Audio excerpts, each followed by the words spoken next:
네, 엄근진 기자와 함께하는 대우잼 뉴스 또 오랜만에 인사드립니다. 4월 들어선 좀 열심히 해보려고 했는데 또 사람 마음이 이게 단단히 먹지 않으면 이 게을러지는 게 어쩔 수 없는 것 같습니다. 어쨌든 오랜만에 다시 인사드립니다.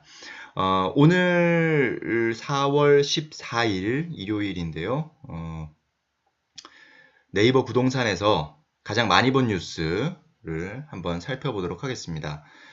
주간 단위로 가장 조회수가 높았던 기사가 뭐였는지 봤더니 아파트 가격이 장기적으로 오를 수밖에 없는 이유, 통화량 줄지 않으면 이렇게 되어 있습니다. 머니투데이 기사고요. 김재현 이코노미스트라고 바이라인이 달려 있네요. 어떤 내용인지 살펴보겠습니다. 자, 아파트 가격이 장기적으로 오를 수밖에 없는 이유, 통화량 증가와 아파트 가격 상승의 연관성을 살펴보도록 하겠습니다. 자, 일단 통화량이라고 하면 이제 우리 시중에 풀려 있는 통화, 화폐의 그 양을 말하는 거죠. 그 양이 지금 파란색 선으로 표시가 되어 있고요. 그다음에 서울 아파트 매매 가격 지수가 주황색 선으로 표시가 되어 있습니다. 이 광의 통화량 M2는 이제 한국은행에서 집계를 해서 발표를 하고 있고요. 여기 이 기사에서 참고한 서울 아파트 매매 가격 지수는 KB국민은행 통계를 활용을 하고 있습니다. 자, 일단 이 그래프만 봐도 이 광의 통화량 M2와 서울 아파트 매매 가격 지수에는 어느 정도 연관성이 있구나. 물론 정도의 차이는 좀 있습니다만 어느 정도 연관성이 있구나라는 것을 일단 알 수가 있습니다. 내용을 한번 살펴보겠습니다. 자, 최근 2, 3년 동안 급등했던 서울 아파트 가격이 최근 다소 주춤한 상태다. 가끔 서울 일부 지역 아파트 가격이 고점 대비 몇억 원씩 떨어졌다는 기사도 나오지만 좀 더 자세히 들여다보면 지난해 하반기 최고치를 기록한 시점 대비 하락한 것이지 2016년과 비교하면 여전히 50% 이상 오른 곳이 대부분이다. 하늘을 모르고 치솟은 아파트 가격이 오른 만큼 조정을 받을 것이라고 생각한 필자 같은 사람의 예측과는 상당한 거리가 있는 현실이다. 자, 통화량 증가가 자산 가격에 미치는 영향 이제 정리를 해놨죠. 이 이제 필자 이분은 아마 이제 김재현 이코노미스트라고 되어 있는 거 보니까 저도 이런 제도는 참 좋은 것 같아요. 그러니까 언론사가 뭐 기자만 이렇게 채용하는 것이 아니라 어떤 한 분야의 전문가 예를 들어서 요새는 뭐 변호사 자격증이 있는 사람을 기자로 채용하기도 하고요. 그래서 법조 전문 기사를 쓰기도 하죠. 그리고 뭐 노무사 자격증이 있는 사람이 노동 관련 기사를 쓴다든지 또 이렇게 경제 전문가, 뭐 이코노미스트, 애널리스트 이렇게 활약했던 사람들을 영입해서 경제 전반을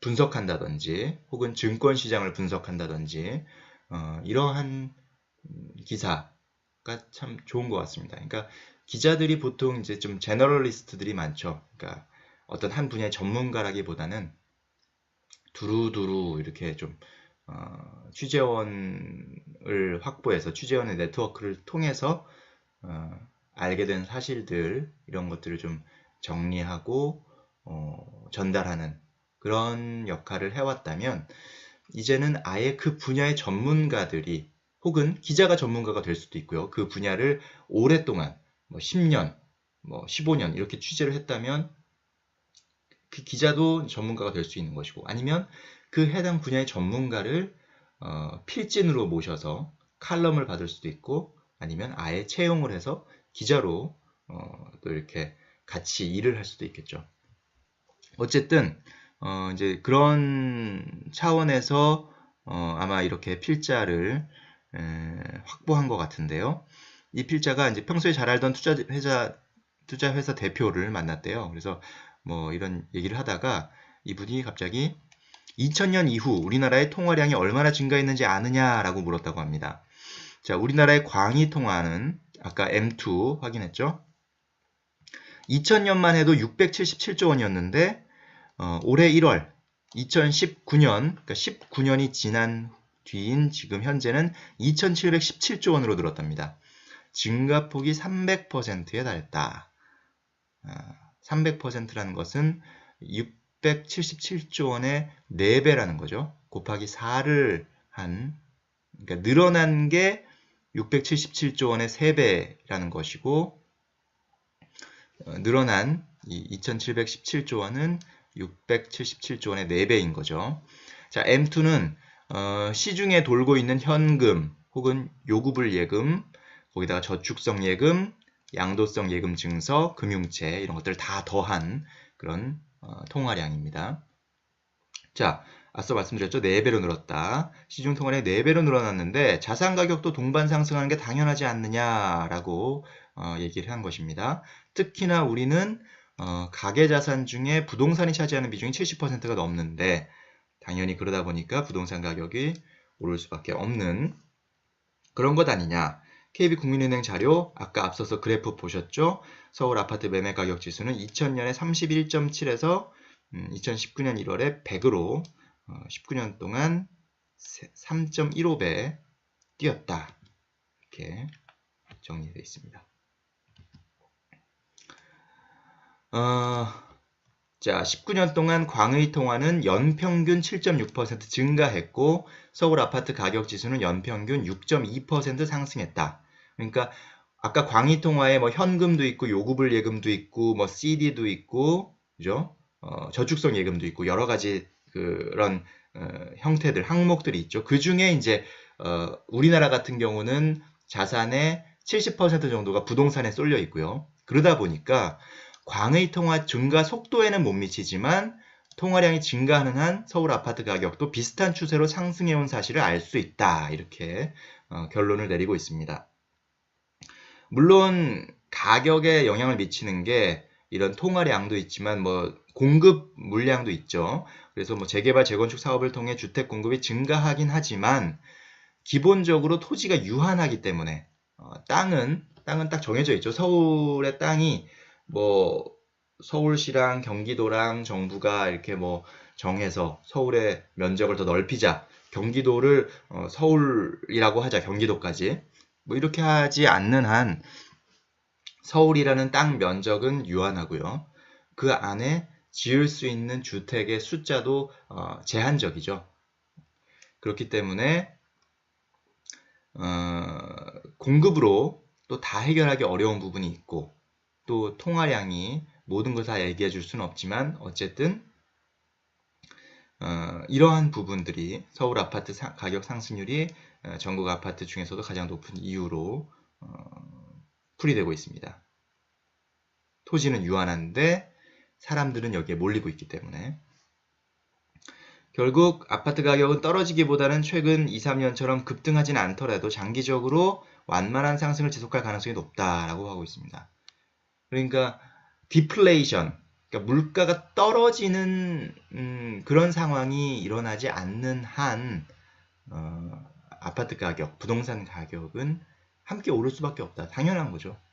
그러니까 우리가 물가가 오른다고 해서 야, 물가가 왜 올라? 물론 물가가 너무 과도하게 오르면 그거에 대해서 정부의 얘기를 하긴 합니다만 그냥 이해를 하잖아요. 과거에 짜장면이 500원 하던 것이 지금 5,000원 한다고 해서 못 살겠다 이러진 않잖아요. 그냥 그걸 받아들이잖아요. 그만큼 또 소득도 늘었고 부동산 가격도 마찬가지죠.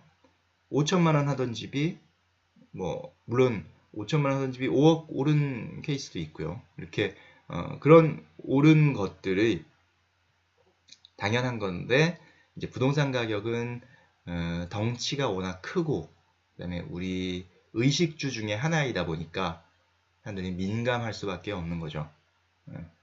어느 정도 소득 수준이 돼야만 구입할 수 있고 내 집 마련을 할 수 있는 부분이기 때문에 그래서 사람들이 민감하고 또 그래서 정부에서도 주거 복지 대해서 상당히 신경을 쓰고 뭐 공공임대주택을 공급한다든지 무주택자한테 어떤 상대적으로 혜택을 준다든지 다주택자를 규제한다든지 이런 정책을 펼칠 수밖에 없는 것이죠. 어쨌든 그런 정책을 펼치는 것은 어떤 주거 복지, 주거 안정을 위한 것이라고 치더라도 어쨌든 아파트 가격, 부동산 가격은